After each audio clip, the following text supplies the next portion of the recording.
দর্শক, আমাদের সাপোর্ট করার জন্য সর্বপ্রথম এই ভিডিওটি লাইক করবেন এবং ভিডিওটি শুরু থেকে শেষ পর্যন্ত দেখবেন। অনেক পরিশ্রম আর সময় দিয়ে আপনাদের জন্য ভিডিও তৈরি করি আমরা। সপ্তাহে 2 থেকে 3 দিন লাঞ্চে বা ডিনারে লাউ ঘন্ট বা লাউয়ের মালাইকারি থাকা মাস্ট কেন জানা আছে? গরমকালে ভাতের পাতে লাউয়ের আনাগোনা থাকলেও শীতের মরশুমে এর তেমন দেখা যায় না। আর ঠিক এখানেই আমরা ভুলটা করে ফেলি, কারণ শীত মানেই তাপমাত্রার ওঠানামা, সঙ্গে নানাবিধ জীবাণুর দাপাদাপি তো রয়েছেই। ফলে নানা রোগের আক্রমণে শরীর ভাঙতে সময় লাগে না। আর এমন পরিস্থিতিতে শরীরকে নানা রোগের মার থেকে বাঁচিয়ে রাখতে লাউয়ের কোনো বিকল্প হয় না বললেই চলে। এ কথা ঠিক যে এই মৌসুমে হয়তো রোজ দিন লাউয়ের দেখা পাবেন না, কিন্তু যেদিন যেদিন পাবেন সেদিনে যেন বাজারের ব্যাগে এই সবজিটি থাকেই থাকে।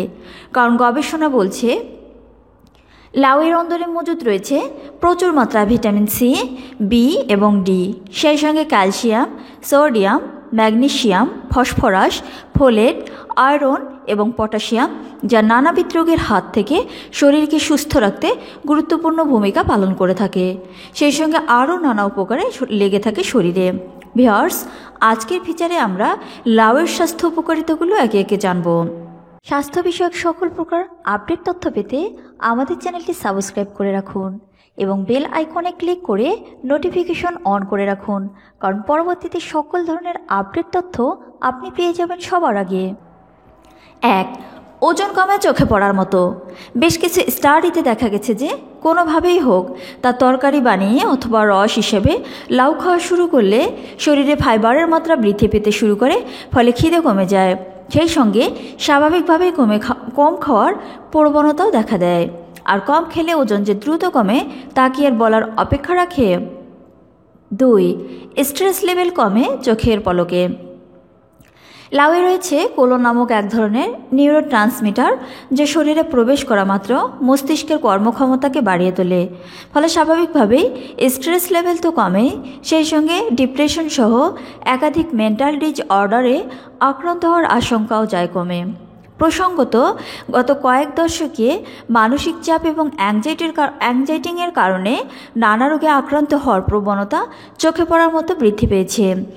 এটাই তো রোজের ডায়েটে লাউকে রাখার প্রয়োজন যে বেড়েছে তা আর বলার অপেক্ষায় রাখে না।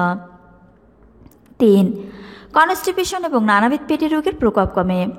অনিয়ন্ত্রিত খাওয়া দাওয়ার কারণে বদহজম এবং গ্যাস অম্বল তো বাঙালির রোজের সঙ্গী, তার উপর কনস্টিপেশনের মতো সমস্যা তো আছেই। এমন পরিস্থিতিতে পেটকে চাঙ্গা করে তুলতে লাউয়ের কোনো বিকল্প হয় না বললেই চলে, কারণ এই সবজিটি রয়েছে প্রচুর মাত্রায় জল এবং ফাইবার, যা হজম ক্ষমতার উন্নতি তো ঘটায়, সেই সঙ্গে কনস্টিপেশনের মতো রোগের প্রকোপ কমাতেও বিশেষ ভূমিকা পালন করে থাকে। 4. শরীরে জলের অভাব দেখা দেওয়ার আশঙ্কা কমে। শরীরকে চাঙ্গা রাখতে জলের কোনো বিকল্প হয় না বললেই চলে, কারণ দীর্ঘদিন ধরে শরীর তার প্রয়োজনে জল না পেলে দেখা যায় নানা রকমের রোগ। তাই তো দেহের অন্দরে যাতে জলের ঘাটতি দেখা না দেয় সেদিকে খেয়াল রাখাটা আমাদের একান্ত প্রয়োজন। আর ঠিক এই কারণেই ভাতের পাতে লাউ থাকা মাস্ট। আসলে এই সবজিটিতে রয়েছে প্রচুর মাত্রায় জল, যা দেহের অন্দরে জলের অভাব মেটাতে বিশেষ ভূমিকা পালন করে থাকে। তেমনি ডিহাইড্রেশনের মতো সমস্যায় আক্রান্ত হওয়ার আশঙ্কাও যায় কমে। 5. ব্লাড প্রেশার নিয়ন্ত্রণে থাকে।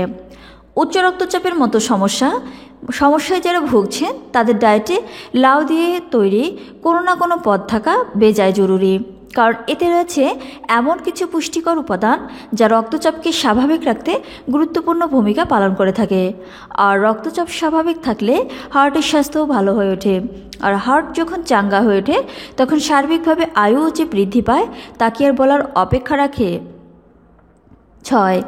ইনসমনিয়ার মতো রোগ দূরে পালায়। বেশ কিছু স্টাডিতে দেখা গেছে রাতের খাদ্যাভ্যাসের কারণে সিংহভাগ বাঙালিরই ঠিকমতো ঘুম হয় না। ফলে পরের দিন এমনটা হওয়ার কারণে স্বাভাবিকভাবেই ইনসমনিয়া বা অনিদ্রার সমস্যার মতো সমস্যা ঘাড়ে চেপে বসে। তাই তো বলি বন্ধু, আপনি যদি এমন রোগে আক্রান্ত হতে না চান তাহলে লাউয়ের সঙ্গে বন্ধুত্ব পাতাতে দেরি করবেন না যেন। কারণ একাধিক গবেষণায় কথা প্রমাণিত হয়ে গেছে যে নিয়মিত লাউ খাওয়া শুরু করলে বিশেষত লাউয়ের রস অনিদ্রার সমস্যা দূর হয়, ফলে বিনিদ্র রাত্রি যাপনের আশঙ্কা থাকে না বললেই চলে। 7. ত্বকের সৌন্দর্য বাড়ে চোখে পড়ার মতো। লাউয়ে উপস্থিত বিশেষ কিছু উপাদান শরীরে প্রবেশ করে এমন খেল দেখায় যে ত্বক ভিতর থেকে স্বাস্থ্যকর হয়ে ওঠে, ফলে সৌন্দর্য তো বাড়েই, সেই সঙ্গে তৈলাক্ত ত্বকের সমস্যা নিয়ন্ত্রণে চলে আসে। এ কারণেই তো প্রতিদিন লাউয়ের রস বা এই সবজিটি দিয়ে তৈরি কোনো না কোনো পদ খাওয়ার পরামর্শ দেওয়া হয়ে থাকে। প্রসঙ্গত, লাউ খাওয়া শুরু করলে আরও বেশ কিছু উপকার মেলে, যেমন ধরুন মাত্রা অতিরিক্ত ঘাম হওয়ার সম্ভাবনা কমে যায়, সেই সঙ্গে ব্রণের মতো ত্বকের রোগে আক্রান্ত হওয়ার আশঙ্কাও আর থাকে না। 8. শরীর ঠান্ডা করে। অনেক সময়ে শরীরের অন্দরের তাপমাত্রা বেশ বেড়ে যায়, যা একেবারেই ভালো নয়। তাই তো সপ্তাহে 2 থেকে 3 দিন নিয়মিত লাউয়ের রস খাওয়া উচিত। আসলে এই সবজিটিতে যেমন রয়েছে প্রচুর মাত্রায় জল, তেমনি রয়েছে প্রচুর পরিমাণ খনিজ, যা শরীরকে ঠান্ডা রাখার পাশাপাশি দেহের অন্দরে উপস্থিত ক্ষতিকর টক্সিক উপাদানদের বার করে দেয়, ফলে নানাবিধ রোগে আক্রান্ত হওয়ার আশঙ্কা কমে। তেমনি দেহের অন্দরে তাপমাত্রা বা প্রদাহ বাড়ার সম্ভাবনাও আর থাকে না। 9. ইউরিনারি ট্র্যাক্ট ইনফেকশনের মতো রোগের প্রকোপ কমে। বছরের এই সময়ে পরিবেশে নানাবিধ ক্ষতিকর জীবাণুর মাত্রা বৃদ্ধি পাওয়ার কারণে সংক্রমণের মতো রোগের প্রকোপ খুব বৃদ্ধি পায়। বিশেষত মেয়েদের মধ্যে ইউরিনারি ট্র্যাক্ট ইনফেকশনে আক্রান্ত হওয়ার আশঙ্কা বহুগুণে বেড়ে যায়। তাই তো শীতের শুরুতে নিয়মিত লাউয়ের রস খাওয়া মাস্ট, কারণ যে কোনো ধরনের সংক্রমণকে নিয়ন্ত্রণে রাখতে লাউয়ের কোনো বিকল্প হয় না বললে চলে। শুধু তাই নয়, এই সবজিতে প্রচুর মাত্রায় জল থাকার কারণে এটি খেলে প্রস্রাব খুব ভালো হয়, ফলে ইউটিআই এর মতো রোগে আক্রান্ত হওয়ার আশঙ্কা এমনিতেই অনেকটা কমে যায়। 10. রোগ প্রতিরোধ ক্ষমতার উন্নতি ঘটায়। বেশ কিছু স্টাডিতে দেখা গেছে প্রতিদিন লাউয়ের রসের সঙ্গে লেবুর রস মিশিয়ে খেলে শরীরে রোগ প্রতিরোধ ক্ষমতার উন্নতি ঘটে, ফলে সংক্রমণের পাশাপাশি ছোট বড় নানাবিধ রোগে আক্রান্ত হওয়ার আশঙ্কাও কমে যায়। এবার নিশ্চয়ই বুঝতে পেরেছেন ওয়েদার চেঞ্জের সময় লাউয়ের সঙ্গে বন্ধুত্ব পাতানোর প্রয়োজন কতটা। আশা করি ভিডিওটি আপনার ভালো লেগেছে। যদি ভালো লেগে থাকে তাহলে অবশ্যই ভিডিওটিকে শেয়ার করুন, লাইক দিন, কমেন্টসে আপনার মূল্যবান মতামত জানান এবং সাবস্ক্রাইব করে আমাদের সঙ্গেই থাকুন। ধন্যবাদ।